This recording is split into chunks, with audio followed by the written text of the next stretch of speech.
Est-ce que ça va? Donc, la satisfaction qu'on a de la vie, c'est atteindre les objectifs qu'on s'est fixés. C'est un état jouissif incroyable. Ça produit un bonheur incommensurable. Réussir à atteindre ses objectifs secrets. D'accord? Ça devient justement le sens de notre vision. Pourquoi est-ce que je veux faire tout ce que je fais? Combien parmi vous portent 2 paires de chaussures en même temps? Combien portent 2 chemises en même temps? Ou 2 costumes en même temps? Vous ne pouvez pas seulement chercher à gagner de l'argent juste pour vous habiller. Même si vous avez 10 maisons, combien de maisons vous dormez en même temps? Une seule. Donc les objectifs personnels doivent être vraiment remis de côté. Il y a d'autres objectifs plus nobles qui doivent pousser votre état de persévérance. Et quand vous avez des objectifs comme ceux-là, même le ciel est avec vous. Il faut bien qu'on ait des personnes qui se lèvent et qui disent « Je vais faire la différence dans ma société. Je vais marquer ma génération. Je vais laisser un impact. » Et je vais vous dire quelque chose. Je me lève le matin, je me regarde dans le miroir et je dis « Raoul Wafo, tu es un bonheur ambulant dans ta génération. » Je me parle à moi-même. Tu ne vas pas abandonner. Quels que soient les obstacles, tu continueras toujours de foncer. Tu es plus que vainqueur. Ceux qui en veulent à toi vont tomber à ta place. Il faut être persévérant dans l'âme. Parce que les gens auront tendance et les circonstances à te décourager. Vous savez, quand j'ai commencé les affaires, après le restaurant, j'ai eu plein d'autres activités qui sont venues. Je fais le café cacao. Après le café cacao, je me suis lancé dans la production artistique. Et à la production artistique, j'ai perdu de l'argent. Ok, j'ai été en contact des gens qui m'ont doublé. Mais c'était pas si grave que ça. J'ai perdu après de l'argent dans les maisons de placement. Beaucoup d'argent. Au point où j'ai vendu ma propre voiture. Ma femme a vendu sa voiture. À cause des dettes qu'il fallait régler. J'étais à pied. Je prenais le Warren. Authentique histoire. Mais ça n'a pas changé ma ténacité. Ce n'est pas parce que j'ai un problème que c'est un problème. Vous devez avoir l'âme du gagneur. Est-ce que vous me comprenez? L'âme du gagneur, vous devez avoir ça à l'intérieur de vous. Une âme qui gagne, qui n'accepte pas la défaite, qui ne prend pas non comme réponse. Quand j'ai besoin de quelque chose, je ne demande pas à mon corps son avis. Quand j'entre dans un bureau, je ne dis pas, je ne sors pas avec non. Je fais tout pour obtenir oui. C'est ça la persévérance. Un jour, je devais te donner un conteneur. Et je suis allé habillé en digne, comme mon frère. Et je suis entré dans le bureau je voulais voir le directeur du port. Et non, la secrétaire m'a chassé. Elle m'a vraiment chassé. Ça dit que mépriser et chasser. Donc, mais comme moi je prie quand je fais mes affaires, je suis rentré prier. J'ai dit, Dieu, j'arrive pas à comprendre pourquoi cette dame me chasse. J'ai commencé à prier, je m'ai dit, change-toi. Ta façon de te présenter n'était pas, ça n'honore pas ta personne. J'ai mis un costume, j'ai mis une cravate, je me suis parfumé, j'ai pris un sac. Et j'ai pris quelqu'un qui portait mon sac. On est reparti dans la même salle. C'est ça la persévérance. Est-ce que vous me comprenez?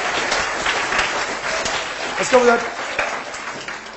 Donc ce n'est pas la persévérance dans la bêtise. Persévérer en changeant de stratégie. Si telle stratégie n'a pas marché, utilisez une autre. Pour qu'elle ça marche. Vous me comprenez? Quand on est arrivé, je suis arrivé au bureau, vous savez, dès que j'ai ouvert la porte, la secrétaire m'a vu, j'ai foncé vers elle, j'ai changé. J'ai dit, bonjour madame, comment ça va? Ça va super bien? Elle dit, oui monsieur, ça va bien, elle a commencé à sourire. J'ai dit, ton patron, il est là? Vous voyez, en disant, il est là, je n'ai même pas attendu qu'elle me dise oui. Pourquoi? Parce qu'un homme qui a de l'assurance n'attend pas. Il y a une manière d'agir. J'ai commencé à entrer comme cette personne. Voilà. Et ce qui était le plus étonnant, c'est que je suis entré, le gars qui portait mon sac était un autre pasteur.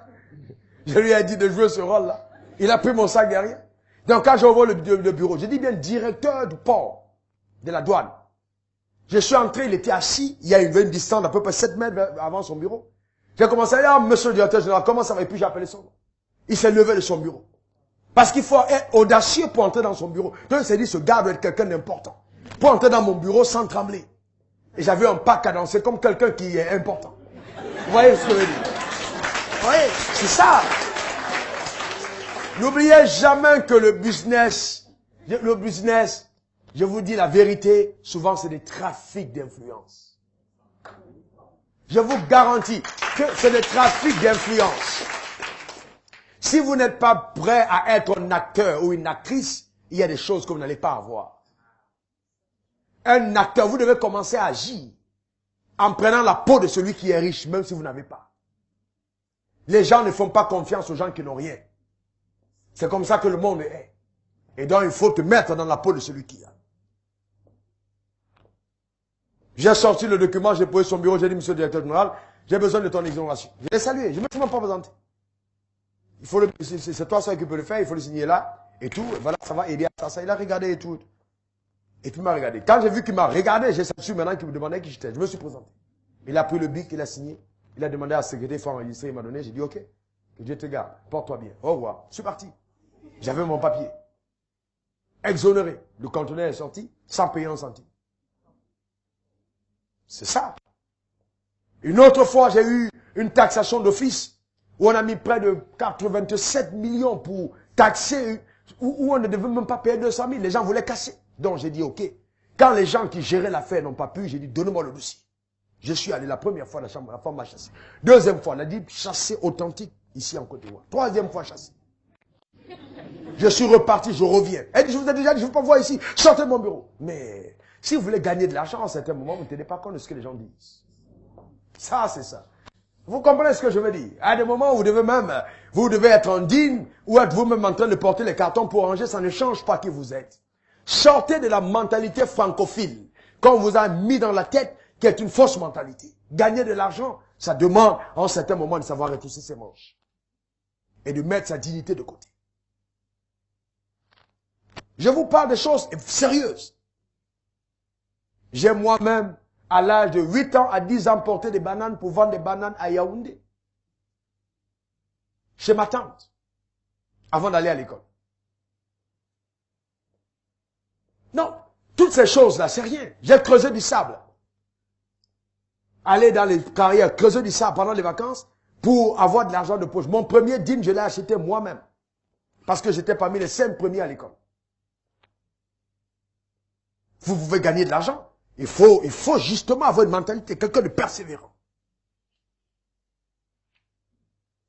Ne soyez pas là, vous dormez le matin et vous dites oui. La persévérance doit te donner d'aller au lit à 2 heures et de te lever à 6 heures. Même quand ton corps dit et je suis fatigué, tu dis, monsieur, on se lève, on doit partir. N'oubliez pas, c'est la tête qui décide. C'est ça. Ouais. C'est ça le problème. Ce qui manque à beaucoup d'entre nous, c'est la persévérance. C'est la persévérance. C'est possible de gagner de l'argent. Pour terminer l'histoire que je vous raconte avec la dame, si je vous raconte ça, vous allez... C'est incroyable. La porte qui semblait la plus fermée. Pour terminer cette histoire, mais finalement, la dame m'a acheté mon billet d'avion business class pour m'envoyer en France. Parce qu'un autre jour, pendant que je suis entré dans son bureau, il y avait quelqu'un qui entrait. Et puis après, la personne a dit, mais révérend, c'est toi. Il m'a dit, c'est pas possible. Vous êtes un révérend? Oui. Elle dit, je comprends. Quand vous entrez, il y a une lumière qui entre. C'est pour ça que je vous chasse tout le temps. Donc elle ne me chassait pas parce qu'elle était dérangée par ma lumière. Elle m'a dit, j'ai un problème, il y a des gens qui me doivent l'argent, ils ne veulent pas payer. Est-ce que vous pouvez prier pour ça? J'ai dit, madame, c'est ça, c'est facile. Donnez-moi votre main, on va prier. Le même soir, la personne qui devait de l'argent, c'était des centaines de millions, on l'a appelé. On a payé sa dette le même soir. Imaginez la suite. Le problème a été résolu. La persévérance. Vous comprenez? Je vois certains d'entre vous aller au marché, vous allez acheter une chemise, on dit non, c'est 8500. Et puis vous dites, ok. Je dis, non, un homme d'affaires discute. Voilà. Un homme d'affaires discute. Ouais. Vous me comprenez? Oui. Non, moi je vais payer à 6 000. Ok.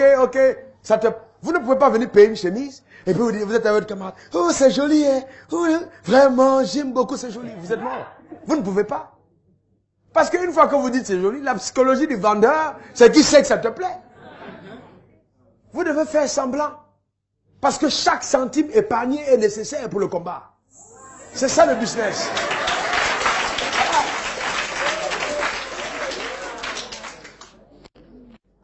Vous voyez? Donc c'est important. Vous voyez, c'est très important. Dans la persévérance. C'est un désir profond. Il y a des attitudes qu'on doit avoir, on en parlera tout à l'heure. Mais voilà, maintenant, comment réagir quand les vents sont contraires? Parce que le vrai problème, c'est que dès que vous vous lancez dans les affaires, vous avez l'impression que les vents sont contraires. Tout va se tourner vers vous pour vous empêcher de gagner de l'argent. Comment faire pour surmonter les tempêtes? Quand les vents sont contraires, vous avez une idée. Vous voulez la déployer, mais tout est contraire autour de vous. Comment vous continuez?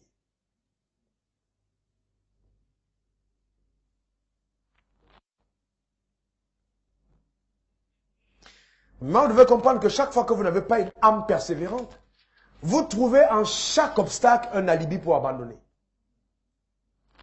Quand votre âme n'est pas persévérante, tu as dit, oh non, je suis parti là-bas, non, le monsieur, il a commencé à me demander mon numéro de téléphone, vraiment les affaires là, je vais laisser tomber. Mon ami, ma femme, ma soeur, si tu veux gagner de l'argent, il faut savoir que les hommes, à des moments, vont te demander ton numéro de téléphone.